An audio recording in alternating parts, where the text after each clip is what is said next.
Memory സ്റ്റോക്കുകളുടെ കൂട്ടത്തിൽ കറക്റ്റായിട്ട് real valuation കിട്ടിക്കൊണ്ടിരിക്കുന്ന കമ്പനിയുടെ പേരാണ് മൈക്രോൺ.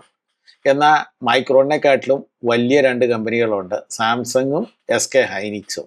ഇവർക്ക് ശരിക്കും ഒരു വാല്യുവേഷൻ ശരിക്കും കിട്ടുന്നില്ല, വളരെ ലോ വാല്യുവേഷനിലാണ് ഇപ്പോഴും കിടക്കുന്നത്.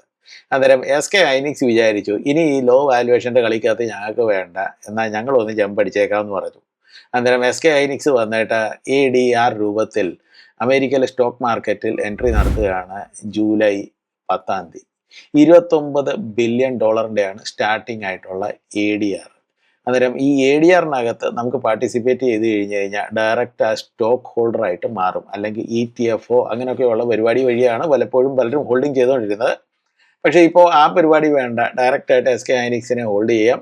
അതേസമയം SK ഹൈനിക്സിന് അതിൻ്റെ റിയൽ വാല്യുവേഷൻ കിട്ടുമ്പോഴത്തേക്ക് ഇപ്പോഴത്തെ വിലയൊന്നുമല്ല, നല്ലപോലെ അടിച്ചു വീട്ട് മുകളിലോട്ട് പോകുമെന്നാണ് അനലിസ്റ്റ് പറയുന്നത്. അന്നേരം അതിൻ്റെ ഡീറ്റെയിൽസ് ഒക്കെ നമുക്കൊന്ന് അറിയണ്ടേ. So let's get into the show.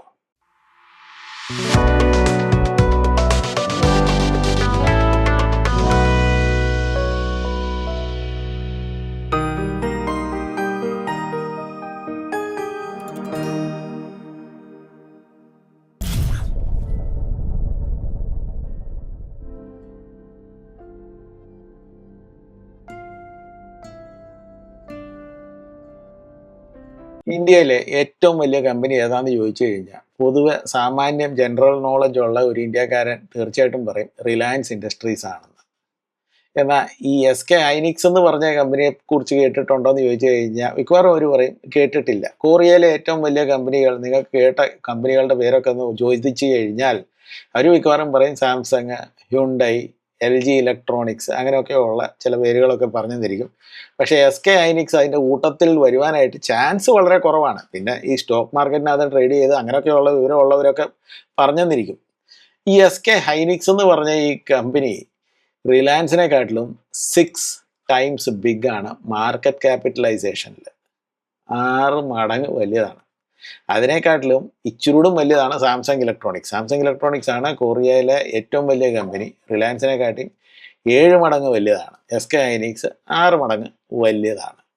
അന്നേരം ഈ കമ്പനിയുടെ ഒരു ഹിസ്റ്ററിയും കൂടെ നമുക്കൊന്ന് അറിഞ്ഞു കഴിഞ്ഞു കഴിഞ്ഞാൽ പിന്നെ അടുത്ത നമുക്ക് മനസ്സിലാക്കാനായിട്ട് പല കാര്യങ്ങൾ എളുപ്പമായിട്ട് വരും. അന്നേരം ഈ കമ്പനി തുടങ്ങിയത് എന്താണെന്ന് ചോദിച്ചു കഴിഞ്ഞാൽ 1983 ഇത് ഹുണ്ടായി ഇലക്ട്രോണിക് ഇൻഡസ്ട്രീസ് എന്ന് പറഞ്ഞായിട്ടാണ് ഇത് തുടങ്ങിയത്. അന്നേരം അവിടെ ഹുണ്ടായി കയറി വരുന്നുണ്ട്. അത് ചുങ് ജു യുങ് എന്ന് പറഞ്ഞ ഫൗണ്ടർ ഓഫ് ഹ്യുണ്ടായി ഗ്രൂപ്പാണ് ഇത് തുടങ്ങി വെച്ചത്.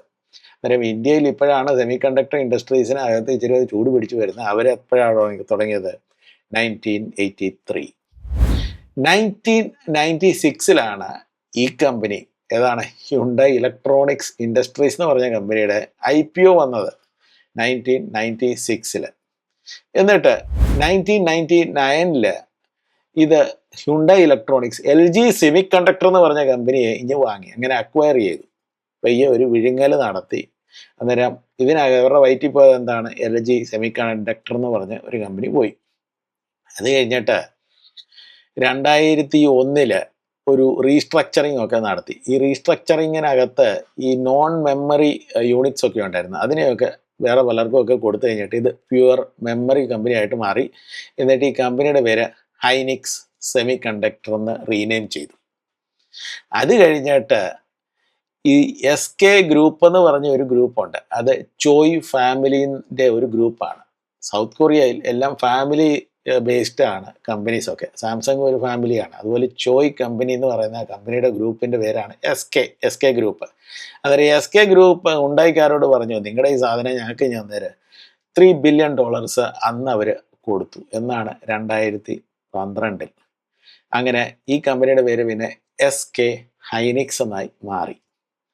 അത് കഴിഞ്ഞിട്ട് 2021 ഈ കമ്പനി $9 ബില്യൺ കൊടുത്തിട്ട് ഇന്റലിൻ്റെ കയ്യിൽ നിന്ന് ഇന്റലിൻ്റെ നാൻഡ് ബിസിനസ് കൈക്കലാക്കി. ഈ ഫ്ലാഷ് മെമ്മറി ഉണ്ടല്ലോ, അതിനകത്ത് നാൻഡാണ് ഇപ്പോഴത്തെ ഏറ്റവും ബെസ്റ്റ് സാധനം. അന്നേരം ഈ നാൻഡ് മെമ്മറിയുടെ പരിപാടി ഇന്റലിന് $9 ബില്യൺ കൊടുത്തിട്ട് കൈക്കലാക്കി. അന്നേരം ഇതിനകത്ത് അമേരിക്കയിലെ ഇന്റലിൻ്റെ പ്ലാൻസും കൂടെ ഇപ്പോൾ SK ഹൈനിക്സിൻ്റെ വകുപ്പിലാണ്. SK ഹൈനിക്സ് ചൈനയിലും അവർക്ക് ഫാബ്രിക്കേഷൻ യൂണിറ്റ്സ് ഒക്കെ ഉണ്ടെന്നുള്ള കാര്യം നിങ്ങൾ മറന്നുപോകരുത്. പിന്നെ 2022 തൊട്ടാണല്ലോ നമ്മുടെ ഈ AI ഒരു ബൂമൊക്കെ ശരിക്കും കയറി വന്നിരിക്കുക. അന്നേരം 2022 അവർ HBM3 അവർ പുതിയതായിട്ട് മാസ് പ്രൊഡക്ഷൻ തുടങ്ങി. എന്നിട്ട് 2023 12 ലെയർഡ് HBM3, ഞാൻ പറഞ്ഞാൽ HBM എന്ന് പറഞ്ഞാൽ പല ലെയർ ആയിട്ടാണ് വരുന്നത്. അന്നേരം 12 ലെയറുള്ള HBM3 അവർ പ്രൊഡക്ഷൻ ചെയ്തു. അങ്ങനെ 2024 അവർ ലോകത്തിൻ്റെ റെക്കോർഡ് ഉണ്ടാക്കിയത് HBM3 മാസ് പ്രൊഡക്ഷൻ നടത്തിയ ഒരു പരിപാടിക്കകത്ത്. അങ്ങനെ പോകുന്നു SK ഹൈനിക്സിൻ്റെ ആ ഒരു ഹിസ്റ്ററി. ഇപ്പോൾ ഈ കമ്പനിയുടെ റവന്യൂയും പ്രോഫിറ്റിനെ പറ്റി നമുക്കൊന്ന് അറിഞ്ഞെങ്കിൽ നമുക്ക് അതിനകത്ത് ഒരു സന്തോഷം വരത്തുള്ളല്ലോ. അന്നേരം ഈ കമ്പനിയുടെ ഒരു ക്വാർട്ടറിൻ്റെ റിസൾട്ടേ വന്നിട്ടുള്ളൂ ഈ വർഷത്തിൽ. അന്നേരം ആ ക്വാർട്ടറിനകത്ത് $35.5 ബില്യൺ റവന്യൂ ആണ്. എന്നിട്ട് ഇയർ ഓൺ ഇയർ ചേഞ്ച് കഴിഞ്ഞ ഇതേ സമയം ഉള്ള ക്വാർട്ടറിൻ്റെ അതിനെ ഇപ്രാവശ്യത്തെ ക്വാർട്ടറുമായിട്ട് താരതമ്യപ്പെടുത്തി കഴിഞ്ഞ് കഴിഞ്ഞാൽ 198% ഗ്രോത്ത് ഉണ്ട്. 198 എന്ന് പറഞ്ഞു കഴിഞ്ഞാൽ 200 ആയിട്ട് കണക്കാക്കാം, അല്ലെങ്കിൽ ഇരട്ടി അവർ ഉണ്ടാക്കുന്നുണ്ട് റവന്യൂ. പിന്നെ ഓപ്പറേറ്റിംഗ് പ്രോഫിറ്റ് അവർക്ക് $25.4 ബില്യൺ ആണ് അവർ ഉണ്ടാക്കിയത് ഈ കഴിഞ്ഞ ക്വാർട്ടറിൽ, അല്ലെങ്കിൽ Q1. അതിനകത്ത് പ്രോഫിറ്റ് എത്ര ആയിരുന്നെന്ന് അറിയാവോ? 405% ഗ്രോത്ത് ആണ് കിട്ടിയത് ഇയർ ഓൺ ഇയർ. പിന്നെ നെറ്റ് പ്രോഫിറ്റ് നോക്കിക്കഴിയുമ്പോഴത്തേക്ക് 27.3 ബില്യൺ ആണ്. അത് 398% ആണ് ഇയർ ഓൺ ഇയർ ഗ്രോത്ത് കിട്ടിയിരിക്കുന്നത്. ഓപ്പറേറ്റിംഗ് മാർജിൻ എത്രയായിരുന്നു? 72. നമ്മുടെ മൈക്രോണിനകത്ത് ഏകദേശം 85 ഒക്കെ കിട്ടിയിട്ടുണ്ട്. ഇതിന് 72 ആണ് കിട്ടിയിരിക്കുന്നത്. ഇപ്പോൾ അവർ ക്യാപെക്സും കൂടെ ചെയ്യുന്നുണ്ട്. അന്നേരം ക്യാപെക്സ് എത്രയാണെന്ന് ചോദിച്ചു കഴിഞ്ഞാൽ സൗത്ത് കൊറിയൻ വോണിൻ്റെ കണക്കിന് $7.7 ട്രില്യൺ ആണ് ക്യാപെക്സ് ചെയ്യുന്നത്. അന്നേരം നമ്മൾ ഇതിൻ്റെ പഴയ റിസൾട്ട്സ് ഒക്കെ കാൽക്കുലേറ്റ് ചെയ്ത് കഴിയുമ്പോഴത്തേക്ക് 24ൻ്റെ റിസൾട്ടിനെക്കാട്ടിലും 1.5 മടങ്ങ് കൂടുതലായിരുന്നു 25. 25നെക്കാട്ടിലും ഇരട്ടിയാണ് 26. അന്നേരം അത്രമാത്രം ഹൈ ഗ്രോത്ത് നൽകിക്കൊണ്ടിരിക്കുന്ന ഒരു കമ്പനിയാണ് SK ഹൈനിക്സ്. SK ഹൈനിക്സ് മറ്റ് ഈ മെമ്മറി സ്റ്റോക്സിനെക്കാട്ടിലും മുന്നിൽ നിൽക്കുന്ന എന്തിനകത്തെന്നറിയാവോ? ഹൈ ബാൻഡ് വിഡ്ത്ത് മെമ്മറിക്കകത്ത് SK ഹൈനിക്സിൻ്റെ മാർക്കറ്റ് ഷെയർ ഈസ് 56 to 58% ആണ്. അവരാണ് ടോപ്പർ. പിന്നെ HBM4-നകത്തും അവരാണ് ടോപ്പർ. 54% ആണ് അവർക്കിരിക്കുന്നത്. അതേസമയം സാംസങ് നോക്കിക്കഴിഞ്ഞാൽ HBMൻ്റെ മാർക്കറ്റ് ഷെയറിനകത്ത് 21% ഉണ്ട്, മൈക്രോണിനും 21% ഉണ്ട്. HBM4-ൻ്റെ ആ ഒരു മാർക്കറ്റ് ഷെയറിനകത്ത് സാംസങ് 28% ഉണ്ട്, മൈക്രോൺ 18% ഉണ്ട്. അന്നേരം ഈ കൂട്ടത്തിൽ ചെറിയവനാരാണ്? ഈ മൈക്രോണാണ്. ഈ മൈക്രോണാണ് അമേരിക്കയിലെ മാർക്കറ്റിനകത്ത് ഭൂകമ്പം സൃഷ്ടിച്ചുകൊണ്ടിരിക്കുന്നത്. അന്നേരം ഈ SK ഹൈനിക്സും കൂടെ കയറി വരുമ്പോഴത്തേക്ക് അതിൻ്റെ ഒരു നിലവാരം നിങ്ങൾ നോക്കാം. Because SK Hynix is any day much bigger than Micron. അന്നേരം ഈ കമ്പനിയുടെ സ്പെഷ്യാലിറ്റി എന്തുവാണെന്ന് ചോദിച്ചു കഴിഞ്ഞാൽ ഇതിൻ്റെ ട്രെയിലിംഗ് PE 25x ആയിരുന്നു, പക്ഷെ ഫോർവേഡ് ലുക്കിംഗ് PE 8x ആണ്. അന്നേരം അതിൻ്റെ അർത്ഥം അതിന് വാല്യുവേഷൻ വളരെ കുറച്ച് കിട്ടിയ ഒരു സ്റ്റോക്കാണ്. അന്നേരം വാല്യുവേഷൻ ചില നീട്ടിപ്പിടിച്ചെന്ന് പറഞ്ഞാലും കുഴപ്പമൊന്നുമില്ല. അന്നേരം അത് തന്നെയാണ് അതിൻ്റെ ഒരു ഹൈലൈറ്റ്. അത്രമാത്രമല്ല, നമ്മുടെ വെറ റൂബിൻ എന്ന് പറഞ്ഞ GPU ഉണ്ടല്ലോ, NVIDIAയുടെ പുതിയതായിട്ടുള്ള GPU, അതിനകത്ത് ഘടിപ്പിക്കുന്ന HBM4 ആണ്. അന്നേരം ഈ HBM4 അതിനകത്ത് ഈ കോൺട്രാക്റ്റ് അലോക്കേറ്റ് ചെയ്ത് കൊടുത്തു കഴിഞ്ഞപ്പോഴത്തേക്ക് SK ഹൈനിക്സിന് 70% ആണ് കോൺട്രാക്റ്റ് കിട്ടിയിരിക്കുന്നത് ഈ വെറ റൂബിൻ്റെ ആ ഒരു ഘടിപ്പിക്കുന്ന പരിപാടിക്കകത്ത് മെമ്മറി. അന്നേരം 70%-ൻ്റെ അർത്ഥം സാംസങ്ങിനും മൈക്രോണും കൂടെ 30% കിട്ടുന്നുള്ളെന്നുള്ള കാര്യം കൂടെ നിങ്ങൾ ഓർത്തോണം.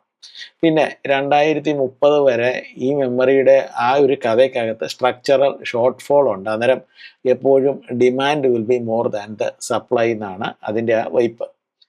പിന്നെ മാസ് പ്രൊഡക്ഷൻ ഓഫ് HBM4 അവർ അടുത്ത വർഷമാണ് തുടങ്ങുന്നത്. ഇപ്പോഴും HBM3E ആണ് കൂടുതലും നടന്നുകൊണ്ടിരിക്കുന്നത്. സാമ്പിളായിട്ടാണ് ഇപ്പോൾ HBM4 ഒക്കെ പ്രൊഡ്യൂസ് ചെയ്തുകൊണ്ടിരിക്കുന്നത്. പക്ഷേ മാസ് പ്രൊഡക്ഷൻ അടുത്ത വർഷം 2027 തുടങ്ങും. NVIDIAയുടെ കോൺട്രാക്റ്റ് ഇല്ലാതെ വേറെ ഒരു കമ്പനിയുടെ കോൺട്രാക്റ്റ് ഒന്നും കിട്ടിയിട്ടുണ്ട്. അതെന്തുവാണെന്ന് ചോദിച്ചു കഴിഞ്ഞാൽ മൈക്രോസോഫ്റ്റിൻ്റെ മായ 200 എക്സ്ക്ലൂസീവ്, അതിനകത്തും HBM3E കൊണ്ട് ഘടിപ്പിക്കണം. അന്നേരം മൈക്രോസോഫ്റ്റ് ആ പാടെ ഇവർക്കേ ഉള്ളൂ കോൺട്രാക്ട് കൊടുത്തിരിക്കുന്നത്, അതും എസ് കെ ഹൈനിക്സിന്. അന്നേരം ആ വകുപ്പിലും എസ് കെ ഹൈനിക്സിന് ബുൾ സിനാരിയോ ആണ്. പിന്നെ എ ഡി ആർ ആണല്ലോ ഇവിടെ കൊണ്ട് അവർ സ്പ്ലാഷ് ചെയ്യാൻ പോകുന്നത്. അന്നേരം എ ഡി ആർ പൊതുവെ സൗത്ത് കൊറിയൻ മാർക്കറ്റിൽ ലോ വാല്യുവേഷൻ ആയതുകൊണ്ട് ഇവിടെ വരുമ്പോഴത്തേക്ക് ഇമ്മീഡിയറ്റ്ലി അതിൻ്റെ ഹൈ വാല്യുവേഷൻ കയറി പിടിക്കും. അന്നേരം സ്റ്റോക്സ് ആദ്യത്തെ കുറേ ഭാഗങ്ങളൊക്കെ നമ്മൾ കയറി പിടിച്ചു കഴിഞ്ഞാൽ നല്ലൊരു ഷൂട്ടപ്പ് ചെയ്ത് പോകുമെന്നാണ് ബുൾ കേസ് സിനാരിയെ കുറിച്ച് പറയുന്നത്. പിന്നെ ഒത്തിരി analyst, Goldman, city, CLSA, Davidson, അങ്ങനെയൊക്കെ ഉള്ള പല അനലിസ്റ്റ് ഉണ്ട്. അവരൊക്കെ ഇതിനെപ്പറ്റി ഭയങ്കരമായിട്ട് ബൈയും ഔട്ട് പെർഫോം റേറ്റിംഗ് ഒക്കെയാണ് കൊടുത്തിരിക്കുന്നത്. അതിൽ ഇത്രയൊക്കെ നല്ല കാര്യങ്ങളുണ്ടെങ്കിൽ അതിനകത്ത് റിസ്ക്സ് എന്തൊക്കെയുണ്ടെന്നുള്ള നമ്മളൊന്നറിയണ്ടേ. അന്നേരം റിസ്ക് എന്ന് പറഞ്ഞു കഴിഞ്ഞാൽ സാംസങ് ഇപ്പോൾ ഈ എസ് കെ ഹൈനിക്സിൻ്റെ ആ ഒരു മാർക്കറ്റ് ലീഡർഷിപ്പ് ഉണ്ടല്ലോ, അതിനെ തൊട്ട് പിന്നാലെ കയറി പിടിച്ചുകൊണ്ടിരിക്കുകയാണ്. അന്നേരം അതൊരു നമ്പർ 1 റിസ്ക് ആണ്. സാംസങ്ങിന് എക്സ്പാൻഷനായിട്ട് അവർക്ക് കൂടുതലായിട്ട് അവർ പണം കൊണ്ട് ഒഴുക്കുന്നുണ്ട്. അതിൻ്റെ അർത്ഥം എസ് കെ ഹൈനിക്സ് ഒഴുക്കുന്നില്ല എന്നൊന്നുമല്ല, പക്ഷെ തൊട്ട് പിന്നാലെ നമ്മുടെ ഈ റണ്ണിങ് റേസിനകത്ത് തൊട്ട് പിന്നാലെ ഒരാളുണ്ടല്ലോ, അതുപോലെ തന്നെയാണ് സാംസങ് കയറി പിടിച്ചിരിക്കുന്നത്. പിന്നെ മെമ്മറി ഹിസ്റ്റോറിക്കലി ഒരു സിക്ലിക്കൽ പരിപാടിയാണ്. പക്ഷേ ഇപ്പോൾ HBM അല്ലെങ്കിൽ AI രംഗത്ത് വന്നു കഴിഞ്ഞപ്പോഴാണ് ഈ സിക്ലിക്കൽ പരിപാടി അങ്ങ് മാറി പിടിച്ചത്. അന്നേരം അതിൻ്റെ അർത്ഥം എസ് കെ ഹൈനിക്സ് ഇപ്പോൾ ഒരു 2, 3, 4 വർഷമൊക്കെ കഴിയുമ്പോഴത്തേക്ക് ഈ HBMൻ്റെ ആ ഒരു ബൂമൊക്കെ അങ്ങ് താഴോട്ട് വരും. പിന്നെ അത് യൂഷ്വൽ സിക്ലിക്കൽ പരിപാടിക്കകത്ത് പോകും. അന്നേരം അതിൻ്റെ അർത്ഥം ഈ മെമ്മറി സ്റ്റോക്സ് ഏതാണെന്ന് പറഞ്ഞാലും അതൊരു 2, 3 വർഷം വരെയൊക്കെ ഹോൾഡ് ചെയ്യാം. അത് കഴിഞ്ഞിട്ട് നമ്മൾ നമ്മുടെ കൈയൊക്കെ ഒന്ന് കഴുകി സൈഡിലോട്ട് മാറി നിൽക്കണം, അല്ലെങ്കിൽ അത് സിക്ലിക്കലായിട്ട് കറങ്ങിക്കൊണ്ടിരിക്കും. അന്നേരം താഴോട്ട് പോകുമ്പോഴത്തേക്ക് നമുക്ക് നഷ്ടം വരത്തില്ലേ. ആ പ്രശ്നം വരാതിരിക്കാനായിട്ട് നിങ്ങൾ സൂക്ഷിച്ചുകൊള്ളുക.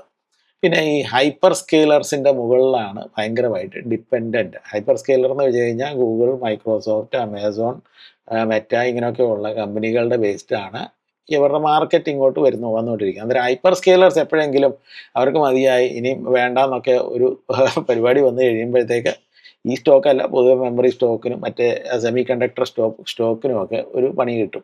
അന്നേരം അങ്ങനെ ഒരു ചിന്തയും കൂടെ വരണം. നമ്മൾ റിസ്ക് അനലിസിസ് അല്ലെങ്കിൽ റിസ്ക് നമ്മൾ ശരിയായിട്ട് നോക്കി കഴിഞ്ഞപ്പോഴത്തേക്ക്. പിന്നെ ചൈനയിലാണ് ഇവരുടെ ഫാബ്രിക്കേഷൻ യൂണിറ്റിനകത്ത് 2 എണ്ണം. അന്നേരം ഈ ചൈനയിൽ 2 ഫാബ്രിക്കേഷൻ യൂണിറ്റ് ഉണ്ടെങ്കിൽ US ഗവൺമെൻറ് ചിലപ്പോൾ എസ് കെ ഹൈനിക്സിനോട് പറയും, ചൈന എന്നുള്ള സാധനം ഞങ്ങൾക്ക് വേണ്ട, നിൻ്റെ കൊറിയ എന്നുള്ളത് മതി. ഇങ്ങനെയൊക്കെ വല്ലതും പറഞ്ഞു കഴിയുമ്പോഴത്തേക്ക് അത് ഇച്ചിരി ടെൻഷന് വകുപ്പാകുമെന്നുള്ളൊരു കാര്യം നിങ്ങൾ ഓർത്തോണം.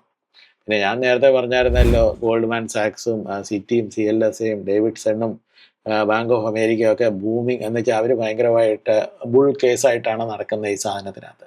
പക്ഷേ മോർണിംഗ് സ്റ്റാർ എന്ന് പറഞ്ഞ വേറെ ഒരു കമ്പനിയുണ്ട്, അവർ ഇതിനെ ബുള്ളായിട്ട് കൊടുക്കുന്നില്ല. അവർ പറയുന്നത്, അവർ കൂടുതൽ ഈ പഴയ ചിന്താഗതി ഇരിക്കുന്നതുകൊണ്ടായിരിക്കും അവർ പറയുന്നത് ഇതിനും താഴോട്ട് വീഴുമെന്നുള്ള കാര്യം.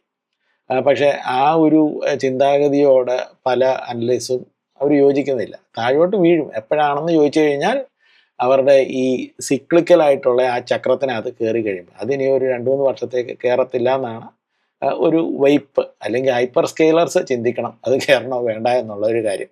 അന്നേരം ഇതൊക്കെയാണ് ഇമ്പോർട്ടൻ്റ് ആയിട്ടുള്ള ഡേറ്റ പോയിന്റ്സ്. നമുക്ക് വാങ്ങണോ വേണ്ട എന്നുള്ള കാര്യം ചിന്തിക്കുമ്പം നമ്മുടെ കയ്യിൽ മനസ്സിൽ ഓർമ്മ വരേണ്ടത്. അപ്പോൾ ഇങ്ങനെയൊക്കെയുള്ള ഡേറ്റ കണ്ടു കഴിയുമ്പോഴത്തേക്ക് ആരെങ്കിലും എന്നോട് ചോദിക്കുകയാണ് എസ് കെ ഹൈനിക്സ് വാങ്ങണോ വേണ്ടായോ എന്നുള്ള ഒരു കാര്യം ചോദിച്ചു കഴിഞ്ഞാൽ, ഇന്നത്തെ നിലയിൽ ഞാൻ പറയാം, എസ് കെ ഹൈനിക്സ് നിങ്ങൾക്ക് വാങ്ങുവാനുള്ള ഒരു സാഹചര്യം ഒത്തുകഴിഞ്ഞു കഴിഞ്ഞാൽ തീർച്ചയായിട്ടും വാങ്ങണം. മെമ്മറിയുടെ ആ ഒരു ഷോർട്ടേജ് ഇപ്പോഴും നിലനിൽക്കുന്നുണ്ട്, അടുത്ത 2-3 വർഷത്തേക്കും ഉണ്ട്. അന്നേരം ഈ സ്റ്റോക്ക് വളരെ നല്ലപോലെ മുന്നോട്ട് പോകാനായിട്ടുള്ള സകല ചാൻസും കൂടെ ഉണ്ട്. വീഡിയോ ഇവിടെ അവസാനിക്കുന്നു. വീഡിയോ ഇഷ്ടപ്പെട്ടിട്ടുണ്ടെങ്കിൽ ലൈക്ക് ചെയ്യുക, ഷെയർ ചെയ്യുക, സബ്സ്ക്രൈബ് ചെയ്യുക. സബ്സ്ക്രൈബ് ചെയ്യുമ്പം ആ ബെൽ ഐക്കൺ അടിക്കാൻ മറക്കല്ലേ. So till we meet again, piece.